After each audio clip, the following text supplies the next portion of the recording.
Hello and welcome to Lost Love Chronicles. Dear listeners, before we get started, drop a quick hi in the comments and let us know where you're tuning in from. Also, if you have any suggestions for us to make the channel better, please let us know. Now let's start with the story. I was cheated on by my wife. She slept with someone else purely for herself. So I left without saying a word. Ever since I was a child, I imagined myself building a life with a loving and supportive wife, raising children together, and living out a happy ending. But as life often goes, those dreams fell apart at the final stretch. My wife decided that before starting a family, she needed to take a little more time for herself. Jim does, the Chicago Cubs baseball analyst, always manages to entertain me on Saturday afternoons. I'd tune in to watch my beloved Cubs take on the Cincinnati Reds on Premier Sports. During a break at the iconic Wrigley Field, a former Houston Astros star was praising a cute child in the crowd. His signature phrase, "quality baby," rang out. And as always, I couldn't help but smile. I wasn't alone. Many fans look forward to the charming moments when Diz spots a young fan in the stands. The Cubs were dominating with a 7-2 lead in the fifth inning. A pitching change by the Reds added to the buzz in the air. Just then, my wife of 6 years walked in with another beer for me and a glass of wine for herself. My attention quickly shifted from Diz's quality baby moment to those short denim shorts, and that snug halter top were hard to ignore. She smirked, glancing at the TV screen. "Having some quality baby time," she teased. "Nothing beats quality wife time," I replied, making her blush as she settled beside me. I couldn't stop staring at her. "You guys are so easy to read," she chuckled, her breasts bouncing slightly as she shrugged. We sat quietly for a few innings, watching the Cubs extend their lead, until a commercial break prompted Vivian to speak. "Hey," she said cheerfully, "why don't we go to Chicago next weekend and kick off our baby-making time with a little fun? You can watch the Cubs, and I'll go shopping, or whatever." Her, or whatever caught my attention, and I gave her a sidelong look. "You wouldn't want to watch the game with me? Am I contagious or something?" I teased. I felt her body stiffen slightly. "I just thought we could both get some me time before diving into the whole toss the birth control and start a family thing," she said, flashing that dazzling grin and those striking blue eyes. She knew I rarely said no to her, especially when she smiled like that. She'd been using that look on me for the past 8 years, 6 of which we'd been married. But something about her tone this time felt off. I didn't object, but I wasn't exactly thrilled either. "Sure, we can make it work. Let's go to Chicago," I said flatly. "We'll take Friday off and drive up Thursday night. I'll handle the arrangements." "Trust me," Vivian said with enthusiasm. It seemed like a small glitch at the time, and I didn't give it much more thought until late Friday afternoon, in our hotel room. We'd already had lunch at a local eatery and visited the Shed Aquarium. "So what's the plan for dinner?" I asked, flipping on the TV to catch some ESPN and wondering what to wear for the evening. She didn't respond right away, and when I glanced away from the television toward her, I swear I saw her shiver for a moment. "Tonight's the Cubs game against the St. Louis Cardinals," Vivian finally said. "You're sitting just behind the Cubs dugout on the third base side. I figured you could eat and drink there. As for me, I'll be going out for dinner, followed by drinks and dancing at one of the city's top clubs. I'm not sure when I'll be back, and I don't plan to be around much on Saturday either. Then, when we get home Sunday night, we can have our little pill-dissolving ritual and start planning for a family." "Wait, what? Are you serious?" I blurted, my voice rising.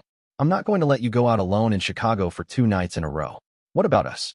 What about everything we promised?" Vivian looked at me like I was slow and needed the situation spelled out. And maybe I did. We talked about starting a family once we both turned 30, something we agreed on long before we got married. Well, we were there now. But Vivian had apparently revised the plan. "I've decided that since I'll be the one doing most of the hard work, I deserve a reward," she said coolly. "Carrying the baby, giving up my figure, putting my career on hold, I think I've earned a treat." "A reward? I don't remember a treat yourself clause in our wedding vows," I said, my voice low and bitter. "I won't be carrying the child, sure, but I'll be working to support our family. I'll be missing milestones, first words, first steps. Doesn't that mean anything?" She dismissed my concerns like they were trivial. "We've been together for 8 years. Tell me, have I ever given you a reason to doubt my love or commitment? No, I just want something for myself. A bonus. A weekend fling. Not love, just a little yearning, a day and a half. Then it'll be you and me, forever." "Damn it, Vivian. All I hear right now is me, I snapped. "You know what they say, there's no I in team. Well, there's no I in us, either. But if you go through with this, there won't be an us. So what happens if we want another child later? Same thing. In either case, not in this lifetime. Do I look like I've had a lobotomy?" I asked, glaring. "Because you seem to think I'm too dumb to catch what's happening here." "I wasn't asking for your approval," she said firmly. "I don't need it. I was informing you of what's going to happen. It's my body. I make my own decisions. This doesn't change who we are unless you let your ego get in the way. My ego? I shot back. I'd have to wade through your massive selfishness before I could even find mine. Maybe I should go out and have the same kind of fun you're planning. That clearly caught her off guard. The smugness drained from her face, replaced by something more uncertain. She reached for her phone and forwarded me the Cubs tickets. You drive the car, I'll take an Uber to my place, she said flatly, clearly realizing I wasn't the kind of man to sit quietly and accept this.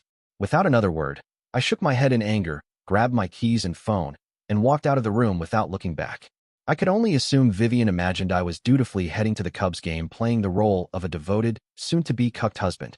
Instead, I decided to skip the stadium and listen to the game on the radio while driving around aimlessly. Pat Hughes called the action as the Cubs secured another solid win, but I wasn't focused on the score. I just needed space distance between myself and Vivian. It's disheartening when the version of someone you've held in your mind starts to unravel, revealing a very different reality. Vivian Langanger first came into my life as a teller at the bank where I cashed my first paycheck from the National Transportation Company, the job I'd just landed. She had only recently started working there, fresh out of college with a finance degree. I remember standing in line, admiring the petite blonde with striking green eyes and what looked like a generous bust beneath her stylish blouse. She moved effortlessly from one customer to the next, handling transactions smoothly and making light conversation with everyone. When I reached her window, she said, "You know your employer can set up direct deposit, so you don't have to wait in line like this every Friday." She gave me a bright smile. I already knew that our payroll director had explained it before I even started, but I liked the old-school approach. Growing up, I worked summers with my father, and back then, direct deposit wasn't an option. I developed the habit of cashing checks in person, and I found comfort in sticking with that routine. "Sure," I replied, glancing at her nameplate. "But if I switch to direct deposit, I won't have a reason to see you." She blushed, her smile widening as she bit her lower lip, nervous, but clearly flattered. I sensed a mutual interest. Over the next 2 weeks, I made a point of waiting in Vivian's line, even when other tellers waved me over to shorter ones. I just smiled and stuck to my choice, and she seemed to appreciate the consistency. Though I consider myself level-headed and pragmatic, I'm also confident when it comes to women. By the 3rd week, I worked up the courage to ask Vivian out. She said yes. Vivian turned out to be bright and outgoing. Her parents came from money and still supported parts of her lifestyle. Her father, a respected attorney in the area, had a well-known soft spot for his youngest and only daughter. It soon became obvious that Vivian usually got what she wanted, often thanks to her father's influence and financial backing. As our relationship progressed, and I began rising through the ranks at Bishop Enterprises, both Vivian and her parents took notice. Her father, John Langanger, made his expectations clear. "Treat my daughter well and meet your responsibilities to her and her mother," he told me, "and you'll be like family. But mistreat her or worse, lay a hand on her, and you'll have a lifelong enemy." And I have many allies. Yes, Quincy is my given name, though most people, including Vivian, just call me Q. I'm the 4th Quincy in my family line. Every firstborn Navarro son for 4 generations has carried the name. My uncle, the previous Quincy, is still alive, so my parents call me 4. The Langanger, however, stick to Quincy. With the exception of John and Barbara, everyone in the Langanger family calls me Q. Vivian and I had a lavish wedding 20 months after our first date, an event meticulously arranged by Aston for both my family and hers. A state judge officiated the ceremony, and among the guests was a United States Senator whom Vivian fondly refers to as Uncle Isam. Before we got married, Vivian and I agreed to wait until we were 30 to start a family, giving ourselves time to grow in our careers and build financial stability. Her 30th birthday came 2 weeks before our weekend getaway to Chicago. By midnight that Friday, I had packed 2 suitcases and loaded most of my cherished belongings into the trunk of my car. I called my younger brother Bill, who immediately offered me refuge at his house about an hour away while I sorted things out. Both he and his wife promised to keep my location a secret, even if it meant misleading my wife, who likely hadn't noticed yet that I'd left Chicago. She was, after all, preoccupied with someone else. I was certain she'd figure it out by Sunday morning, as we were scheduled to return home that night.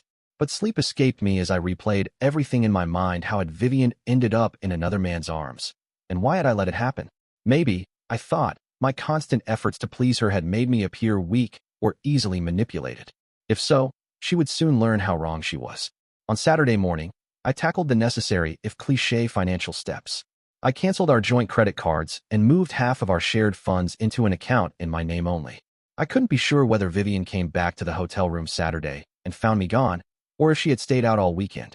Either way, her first text arrived Sunday at 9 a.m. Where are you? We need to leave by 11 o'clock. I showed the message to my brother, and we laughed while sipping frozen margaritas on his back patio. He got up to flip the bratwurst sizzling on the grill, while my sister-in-law prepared homemade potato salad inside. When life throws you off course, there's nothing like the comfort of family. 30 minutes later, another message came, more of the same, followed by a rapid succession of increasingly frantic voicemails. Her 10 a.m. voicemail was sharp with frustration. She had no way to get home since I'd driven us up there. The following messages were laced with fury, threats, and finally desperation. She wanted to extend her stay but couldn't, thanks to her credit cards being canceled. Those margaritas really hit the spot. No chance, Sharon, I said when my sister-in-law gently asked if I thought I'd reconcile with Vivian. You two seem solid, she said. I know you still care about her. And she was right. I had done everything I could for Vivian, and those feelings wouldn't vanish overnight. But the way she chose to handle this mess made one thing clear at best. I was second on her list of priorities. Around 5 p.m., while we were still lounging on the back porch, several margaritas in, my brother's phone rang. He glanced at the caller ID and raised his eyebrows, silently offering me the choice to answer. I shook my head and mouthed, absolutely not. He handed the phone to Sharon, who, unlike Bill and me, was still relatively sober. Hello, Vivian. I'm answering Bill's phone because he's too drunk to take the call, she said coolly. Yes, we're aware of what happened. No, we don't know where he is right now. How could you do that to such a kind-hearted man, Viv? I could only imagine Vivian's reaction on the other end. Sharon rolled her eyes a few times and let out a couple of groans as she replied twice, then again. Finally, she ended the call with a dry, good luck to you, and hung up. I bought you some time. You owe me, Sharon snapped. Then she added, did you seriously leave after a fight without letting her explain? That's pretty damn insensitive. You don't actually believe that, I said. No, I don't, Q.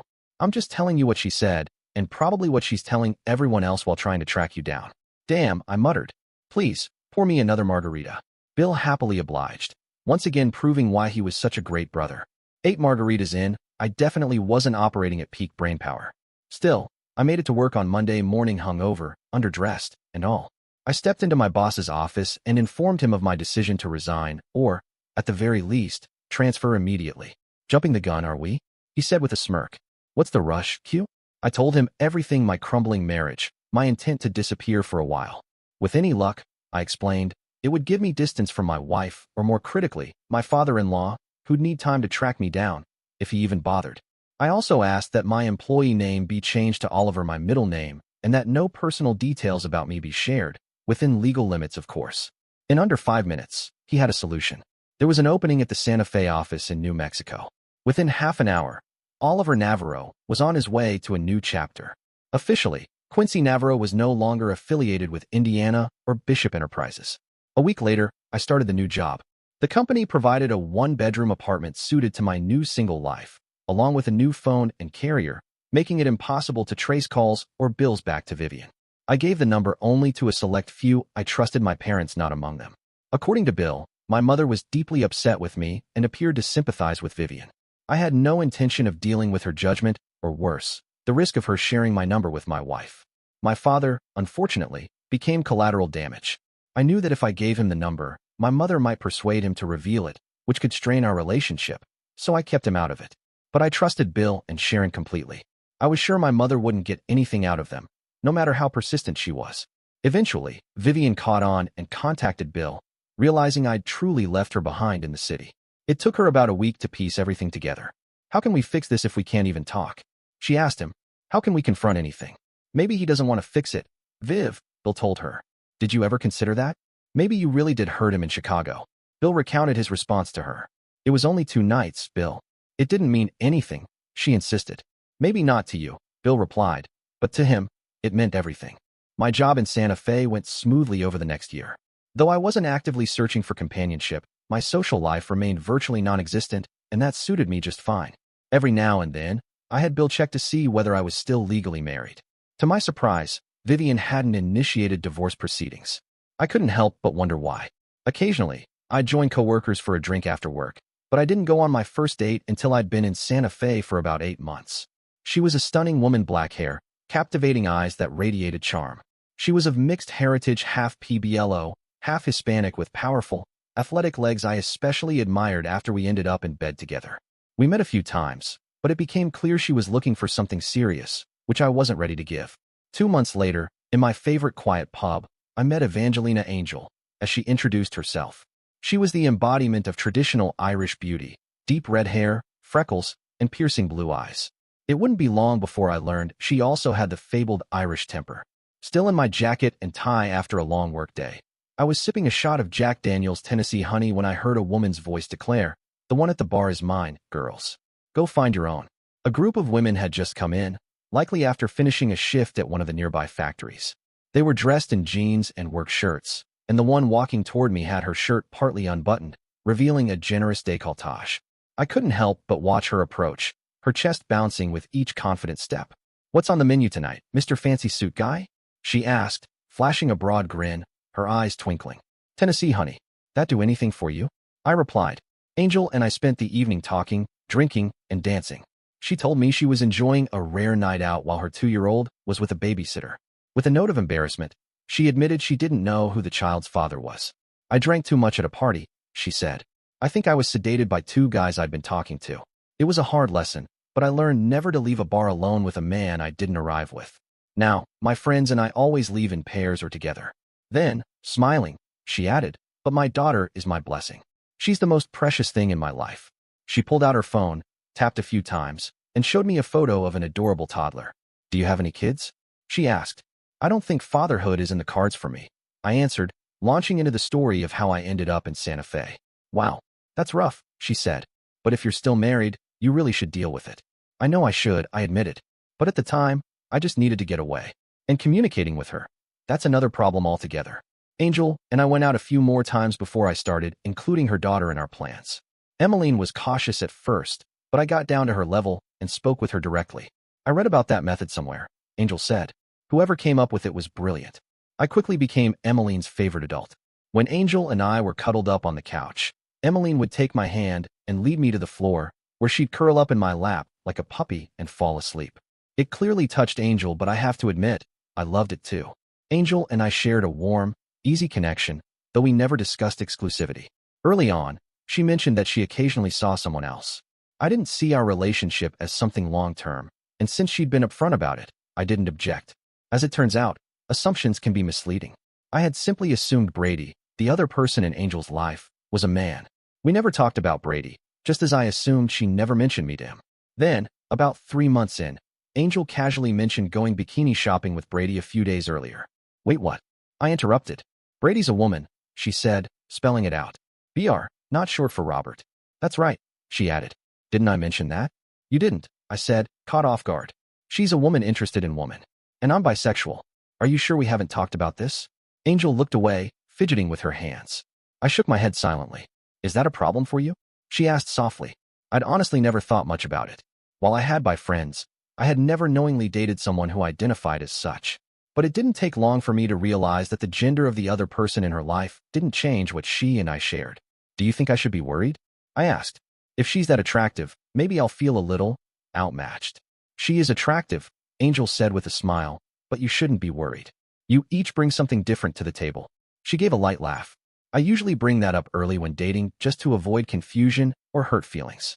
"So, are you suddenly curious about what we do together? Going to get all nosy?" "No," I replied. "I didn't ask when I thought Brady was a man, and I'm not going to start now that I know she's a woman. We're not exclusive, and I respect your privacy just like I expect mine to be respected." "Good answer," she teased. "She's lovely," I said in mock seriousness. Angel saw right through me. "Who do you think Emmeline likes better?" I joked. "You." "Obviously," she said with a grin. Over time, I became Emmeline's secondary caregiver. Angel arranged for me to be authorized to pick her up from daycare when she worked late. I even installed a child car seat in my Mustang to make sure she was safe during our drives. A few months later, my phone rang. The caller ID read Brady Clarkson. I didn't immediately recognize the name. Angel had never mentioned Brady's last name, and there seemed to be only one reason for Brady to be calling. When I answered, Brady was on the verge of panic. She told me that Angel had been killed in a car accident on her way home from work. The authorities had found Angel's phone and noticed Brady's name appearing frequently in her call history. They contacted Brady and rushed her to the hospital, but Angel had already passed. Through her heartbreak, Brady remembered that Emmeline needed to be picked up from the babysitter. Angel had mentioned that I was authorized to do so. We agreed to meet at Angel's place after I picked up Emmeline. Emmy, as we often called her. When I arrived, I found Brady at the kitchen table, sobbing uncontrollably. As soon as she saw me, she got up and pulled me into a tight hug, her tears soaking into my shoulder. We held each other for what felt like forever, two grieving adults and one confused little girl clinging to us for comfort. Eventually, we separated, realizing we had to focus on Emmeline's immediate needs and begin making practical arrangements. Based on everything Angel had shared with us, we knew she was an only child and had lost both parents. With no immediate family to step in, the responsibility of caring for Emmeline now rested with us, at least until the proper authorities got involved. Brady rummaged through the pantry and found a can of tuna, making simple sandwiches. I managed to find a juice box and some Cheerios for Emmeline. Despite our own heartbreak, we struggled to come up with a plan for the little girl Angel had left behind. Technically, Emmeline was now a ward of the state, which meant she'd likely be placed in foster care, something neither of us could bear to imagine. We knew it wasn't the most conventional solution, but we both felt that keeping her with one of us, at least for the time being, would be far better than letting her disappear into the system. If the state doesn't know she's here, they can't step in, I suggested. She can stay with us. Kids are always falling through the cracks, they always say that. Well, maybe Emmeline can slip through one and land here. Brady looked at me skeptically. And what do you know about raising a child? To be honest, not much, I admitted. But I was one once. Great. That's not exactly the reassurance I was hoping for. We spent the next hour dancing around the topic, trying to find a solid plan. In the end, we agreed that I would give up my apartment and move into Angel's place to become Emmeline's primary caregiver. Brady promised to help regularly and continue bringing her to daycare. We were both painfully aware that we had no real parenting experience. You know that old saying about the blind leading the blind? She asked. I do, I said, chuckling for the first time that night. But your version, the blind are guiding the blind, is definitely funnier. I'm Oliver Navarro, I said, reaching out a hand. Nice to officially meet you, Brady. She glanced at my hand, then met my eyes. Instead of shaking it, she stepped forward and hugged me tightly. God, I'm going to miss her so much, she whispered. Me too, I replied softly. The next morning, I called my boss and requested a few personal days to get things in order with Emmeline. Brady and I decided to have Angel's body cremated. The three of us, Emmeline, Brady, and I, took several weeks to adjust to a new routine. Brady came by nearly every evening after work, and we shared cooking duties. I began to see exactly why Angel had cared for her so deeply. Brady was smart, funny, and just a bit sassy, which reminded me so much of Angel. She was tall, blonde, blue-eyed, and curvy. I grew to value her presence, and I missed her on the nights she wasn't around. In those early months, we spent countless evenings reminiscing about Angel and processing our grief. Then, about 3 months in, Brady approached me one evening after we'd tucked Emmeline into bed. I was sitting at one end of the couch when she came over and quietly sat beside me. Her legs were crossed in that effortless way many women seem to manage with ease, something most men tend to fumble through. Yes, I prompted, dragging out the word, sensing she had something important to say. Oh well, she began, what would you think about us getting a bigger apartment and me moving in full-time with you and Emmeline? She continued before I could respond. It would be more cost-effective for both of us, and together we could provide better care for Emmeline. I care for her deeply, and in a way, I feel like I want to be a mother to her. You might feel like a father figure, too. I know you love her. We don't need to be married to raise a child. In fact, having both of us at home would allow us to keep our own social lives intact. And because we're friends not romantically involved, we're less likely to go through a messy split. I didn't need her to explain it further. Brady was definitely attractive, but I knew she was interested in women, and I'd never considered crossing that line. It would have been deeply disrespectful. Still, my feelings for her had grown. Affection, admiration, and a deep bond had formed between us, especially because of Emmeline. The plan made sense. We were united by our shared love for this little girl. Maybe there was no romance between us, no physical intimacy, but Brady and I had become true partners and close friends. The three of us eventually became a tightly knit family, especially when Emmeline started calling us mommy and daddy, terms she likely picked up from other kids at daycare. It's remarkable how two small words can shake grown-ups to their core. The first time Emmeline called me daddy, my heart jumped. When she said thank you, mommy, after Brady tied her shoes, Brady teared up and rushed to the bathroom. When she returned, her eyes were red and her face lit up with a teary smile. Mommy got to me too, I admitted.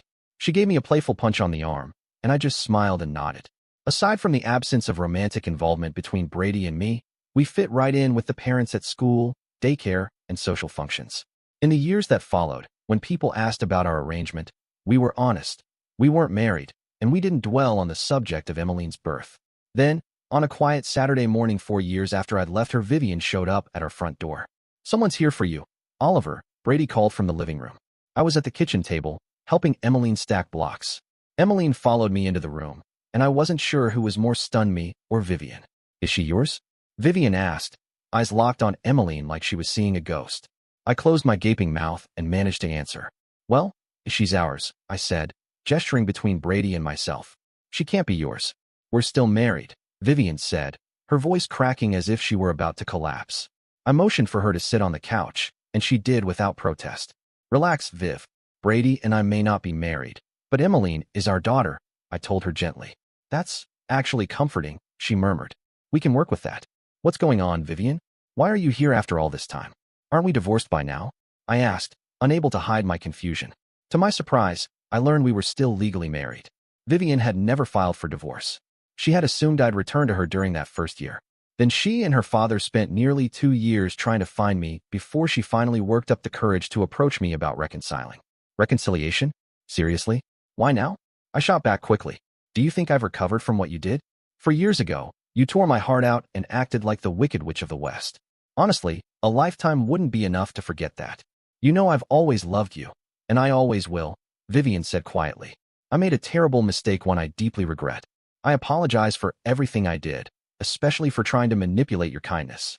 I thought that if I caught you off guard, you'd be overwhelmed and come back to me. I didn't think you'd leave over a weekend of intimacy.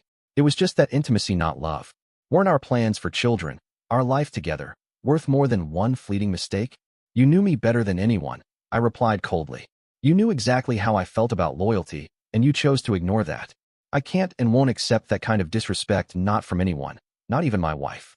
Her eyes scanned the room and landed briefly on Brady and Emmeline. "You seem to be doing just fine," she remarked, almost bitterly. "Like you never missed a step. You were a terrible boss to your father's staff back home, but clearly, someone took good care of you here. Dad's detectives told him Quincy Navarro no longer worked at your old company. Then you switched jobs and started using your middle name. Eventually, he got a court order to access Bishop's records, and that's when he realized your middle name was Oliver. Once I knew that, all I needed was the courage to face you. Well, now you have," I said, my tone firm. "Even if I were the biggest fool on earth, I'd never throw away what I have now. I'm part of a family, a real one. There's a wonderful woman in my life who I admire and trust completely. We share deep respect, and we have a beautiful little girl who will keep loving long after she's grown. We're a team, and I love being part of a team. Remember when I said there's no I in team? There's no I in us either." My voice had risen, nearing a yell.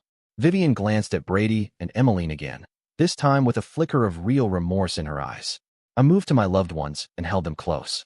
I leaned down and whispered to Emmeline, "Everything's going to be all right, sweetheart. I understand now." "Q," Vivian said softly, using the name only she used for me. "I'll file for divorce on the grounds of abandonment when I get home. I don't want anything from you financially. But would it be too much to ask for your forgiveness? For being selfish?" "I'll try, Viv," I said.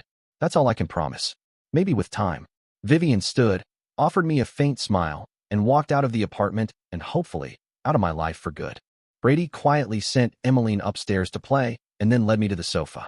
She sat beside me, our knees touching, mirroring the gentle look Emmeline had just given me. "Did you mean what you said to your wife? About us being an us?" she asked. "Absolutely," I said. "I know we don't have romantic feelings for each other, but I do love you. I trust you completely. I respect you, and I know you respect me. And I know you care about both of us as a whole. You get it?" "I do," she said simply, smiling brightly. Even after the divorce was finalized, I didn't feel the urge to jump back into dating. That had never been my style, not before marriage, and certainly not with a family now. Brady dated more frequently and had a more active social life, but we always kept each other in the loop about our romantic lives, making Emmeline our top priority. We also had a standing rule. No dates were allowed at home when Emmeline was around, except for shared meals. When Emmeline turned 11, Brady and I decided it was time to tell her the full truth about our family.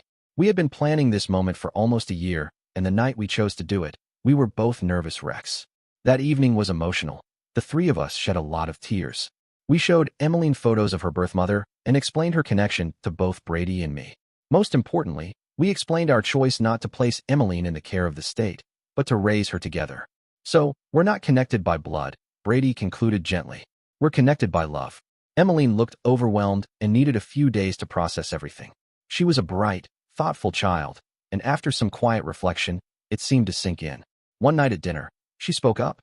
"You guys could have just let child services take me," she said. "Wouldn't that have been easier for both of you?" "Doing the right thing isn't always the easy thing," I told her. "I've never regretted that decision except maybe when you smeared birthday cake all over my new suit when you were 6. I smiled, and Brady, eyes glistening, nodded and dabbed her nose with a tissue. Over the years, Brady and I had developed a circle of shared friends, and sometimes we went out together socially. Brady loved dancing, so we made a point of indulging in that now and then. She was much better than I was, but I always did my best to keep up. Our friends, most of whom knew we weren't a couple, often commented on how natural we looked together.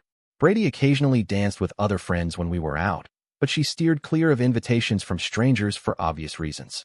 Though she never lacked attention, especially from both men and women, most people respected her boundaries. But not everyone. One night, after dancing with our friend John, Brady returned to the table when a man, about 10 years younger, approached her. He didn't take her polite refusal well. "Come on, darling," he said, grabbing her wrist. "I'm better than the guy you were just dancing with or the one you're sitting with. Give me a chance." He tugged at her arm, trying to pull her back to the dance floor. Though I'm a lean 6 feet 2 inches and 180 pounds, I'm still in decent shape at 41. But physicality aside, I couldn't watch someone manhandle a friend. I rose, grabbed his arm, and twisted firmly. He yelped and let go of Brady. That was his second mistake. Freed from his grip, Brady turned and delivered a swift, powerful knee strike. Did I mention she played college volleyball? The guy dropped, his face slamming into the table on the way down. When the bar manager and bouncer arrived at our table, they found the man curled up in a fetal position, his face dripping with red liquid. The police were called, and after we gave our statements, we were assured that neither Brady nor I would be facing any charges. I appreciated their professionalism, but the truth was, Clarkson's daughters had been well-trained in self-defense long before we ever started dating. No matter who we were seeing back then, Brady added, "That guy made a serious mistake tonight." "I really admire your dad's approach," I said. "Let's have him teach Emmeline some techniques the next time your parents visit." A couple of years earlier, we had moved into a 5-bedroom home and completed several renovations. We effectively ended up with 2 bedrooms that had en-suite bathrooms, plus a large family room with a built-in snack area. Our place quickly became the go-to hangout for Emmeline and her friends. Naturally, Brady and I found ourselves stepping into the role of surrogate parents for a whole group of teens, something we both genuinely enjoyed. I realized Brady had been seeing the same woman for about 2 months when she invited her to join Emmeline and me for Saturday dinner. I figured this person must mean a lot to Brady when she unceremoniously kicked me out of the kitchen to prepare what I considered her best dish, veal parmigiano with spaghetti. Serena Ellis made quite an impression from the moment she walked through the door. If Brady rated an 8 to 9 on the scale, Serena was an easy 9 to 9.5. Large brown eyes, flawless porcelain skin, curly shoulder-length dark brown hair, and a figure that could have landed her on the cover of Sports Illustrated. "Dad, seriously, you should let Mom set you up sometime," Emmeline whispered as Serena arrived. "She's really good at it." "Yeah, you might be onto something there, sweetheart," I said with a smile. Serena wasn't just attractive, she had a magnetic personality too. I liked her instantly, and Emmeline warmed up to her just as quickly. As for Brady, she was completely smitten. Seeing the joy light up Brady's face whenever Serena walked into a room stirred something in me, a faint pang of nostalgia for feelings long tucked away. Though it took Serena a little while to fully understand our family dynamic, and especially the unusually close bond Brady and I shared, she eventually settled in. Our connection, after all, was deeper than just friendship. We had co-parented a child since she was 2, and we told each other everything, from the silly to the serious. That's why I was surprised when Serena called me a few weeks into her visits and asked to meet for lunch without telling Brady. I agreed, albeit with some hesitation. 2 days later, I was sitting at a restaurant when Serena walked in, spotted me, and came over. As she sat down, I noticed a few heads turning and couldn't help but laugh quietly to myself. Sometimes fantasy outshines reality. After exchanging small talk and ordering, Serena got right to the point. She confessed that she was unsure about Brady's relationship with me and hesitant to commit to someone who might already be emotionally tied to someone else. My response brought a flash of concern to her face. "If only that were true," I said with a soft laugh. "Women as beautiful as Brady don't usually date guys like me, even if she weren't a straight. But I'll take it as a compliment." I paused before continuing, "But you're right. We shared a loving relationship, one that needed some explaining." And explain I did. For the next hour, our conversation ran long, and we both ended up working late. But by the time we parted ways, Serena had a much better grasp of our unique family dynamic and a newfound appreciation for rye whiskey. All right, count me in, she said with a smile. I'd be honored to be part of this family. 6 months later, Brady and Serena were married. Since Brady's father had passed away years earlier, I had the privilege of walking her down the aisle. 15-year-old Emmeline served as one of the bridesmaids. With her red hair and blue eyes, she looked strikingly like her late biological mother.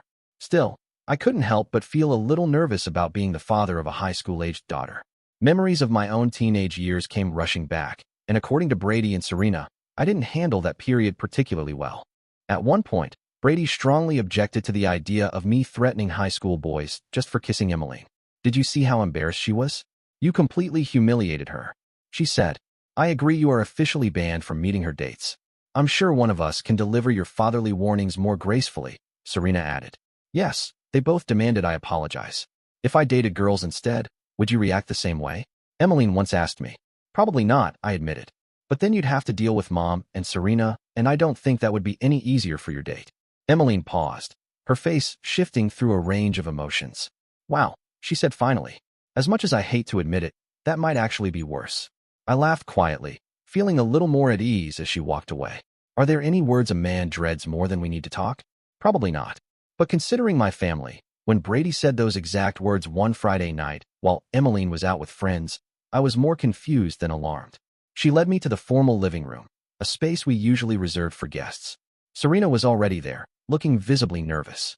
As I entered, she handed me a shot glass filled with what I assumed was Angel's Envy rye. I took a seat in the wingback chair she gestured toward. Brady and Serena sat side by side on the sofa, each with a glass of white wine in hand. I was completely in the dark. You've got me, ladies, I said, trying to break the tension. Whatever I did, I'm truly sorry and I promise not to do it again. The two of them exchanged confused looks until Brady realized what I'd misunderstood. Relax, Oliver. It's not that, she said with a small laugh. But go ahead and keep that apology in your back pocket, might come in handy later. She hesitated for a moment, then looked at me again, clearly struggling to find the right words. After a few failed attempts, Serena stepped in. Is it possible? Could we borrow some of your white stuff? There was an awkward silence as the words hung in the air. Excuse me? I asked, blinking. Why is this so hard? Brady muttered under her breath, then turned to me. Oliver, Serena and I want to have a baby, and we were wondering if you'd be willing to help us with the biological part. It took me a few seconds to fully register what they were asking.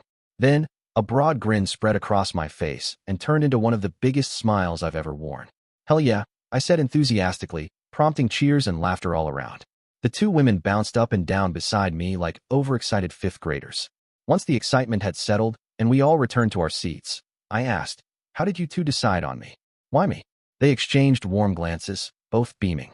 Choosing you was the easy part, asking you was the hard one, Serena said with a grin. I know it might sound a little unbelievable, Brady added, but we chose you because of your intelligence, charm, respectfulness, good looks, and overall fitness. You're a wonderful father and an exceptional man.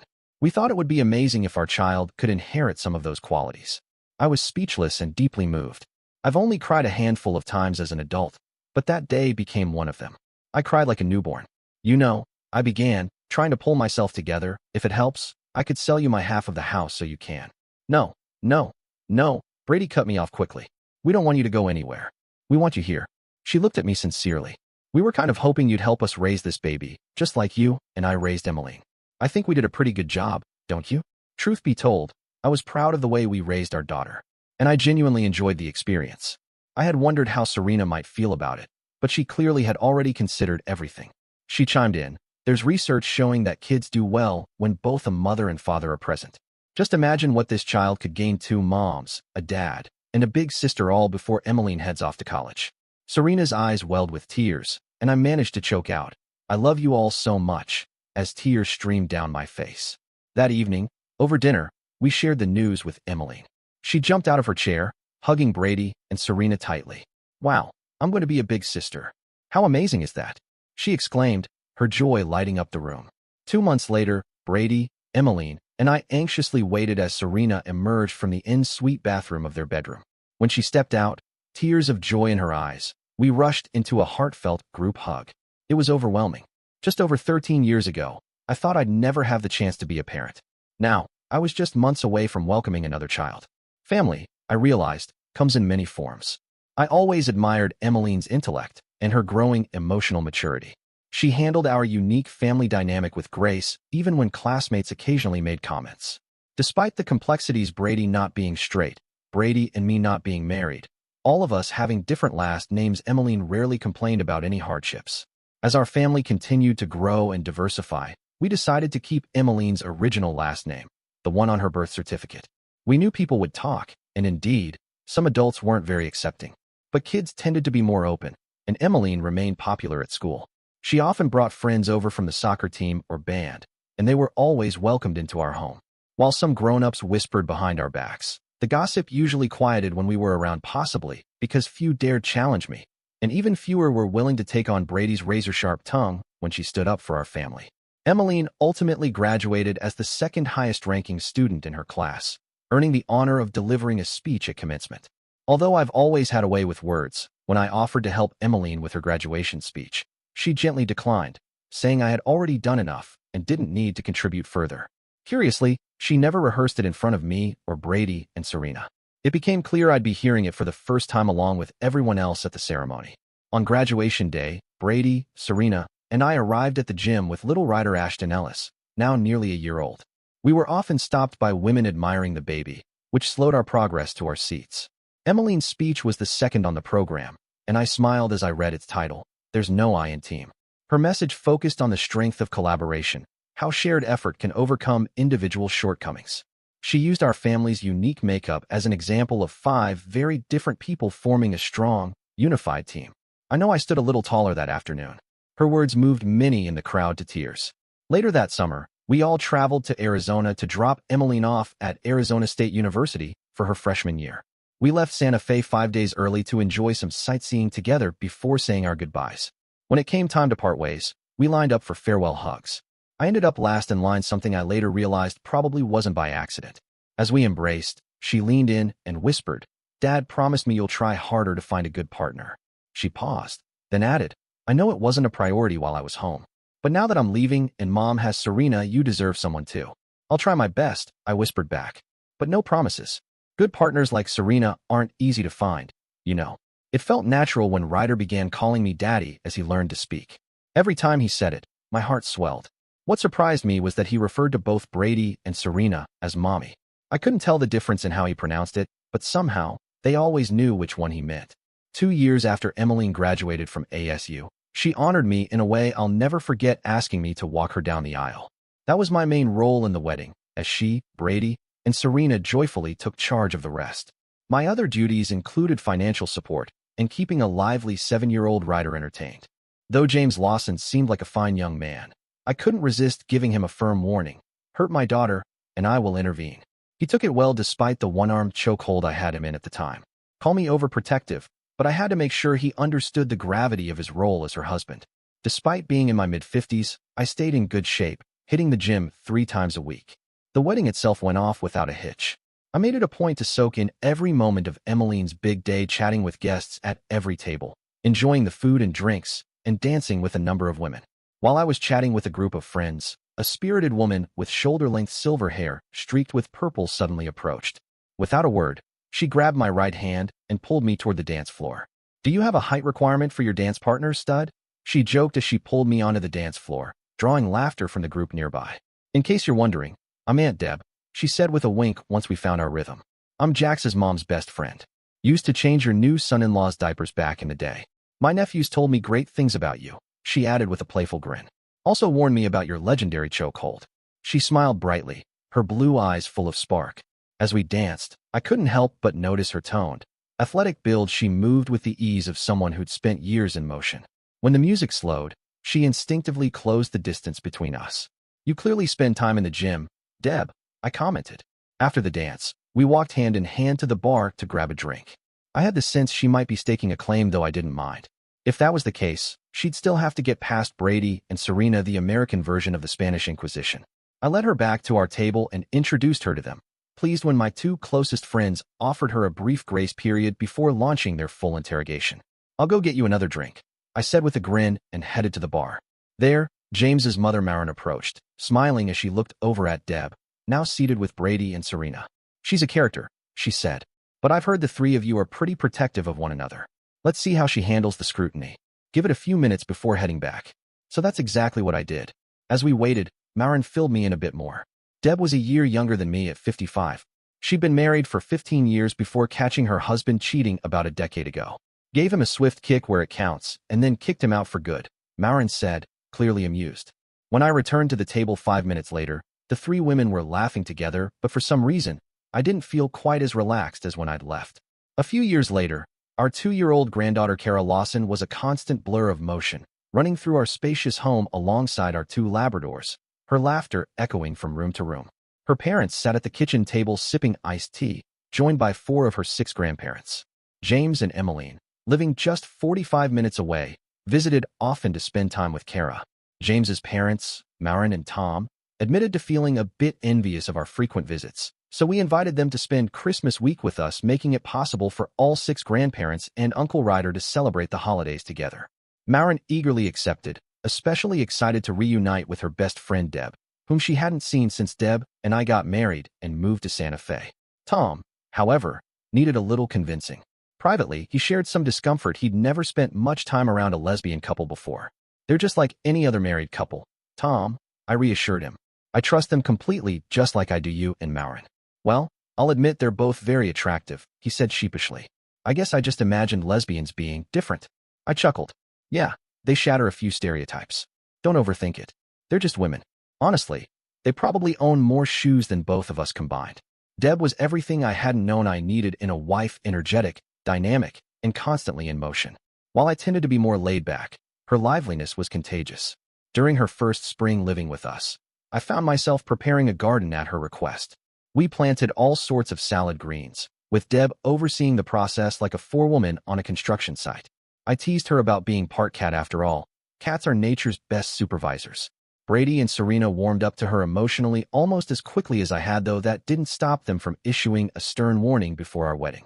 They made it clear they would fiercely protect me if she ever hurt me. Deb admitted the next day that the warning had left her a bit rattled. I'm pretty sure they weren't joking, babe, I told her seriously. We've always looked out for each other. I know they weren't, she replied. I'd never hurt you, but if I ever did, I wouldn't stick around. I'd disappear. It's called self-preservation. Years later, Deb convinced Maren and Tom that Santa Fe would be the perfect place to retire, and 8 years after she moved in with me, they did just that. They even retired a bit early when the house next to ours came on the market. Tom got fully on board once he learned that Brady was a fellow Premier League enthusiast. Brady was an Arsenal supporter, while Tom was loyal to Crystal Palace. Whenever their teams faced off, the living room felt like an English pub on match day, complete with friendly but intense banter. Old man and eat old man were common jabs exchanged across the couch. We quickly learned that football fans, or soccer fans in the US, were far more passionate than baseball fans. In fact, when Arsenal played Crystal Palace, James and Emmeline intentionally left their 3 grandchildren at home. One warm summer evening in Santa Fe, I sat on the porch swing out back, sipping a glass of Jameson Black Barrel Irish whiskey and reflecting on just how lucky I'd been in life. My eldest grandchild came outside and nestled beside me, leaning her slender frame into mine. She had that same deep red hair and brilliant blue eyes that always reminded me of her late grandmother. What's on your mind, Granado? She asked, using her special nickname for me. I was just thinking about my life and how lucky I've been, I replied. How come? She asked, genuinely curious. I took a slow sip of whiskey, trying to find the right words for a 9-year-old. Well, you know how sometimes something bad happens, but it all turns out okay in the end? She thought for a moment, her brow furrowed. Then her face brightened, like when I scraped my knee the other day and Grandma gave me ice cream. I chuckled and smiled at her. Exactly. She grinned back, clearly satisfied that she'd understood. Dear listeners, please share your thoughts in the comments section below and don't forget to like, share, and subscribe.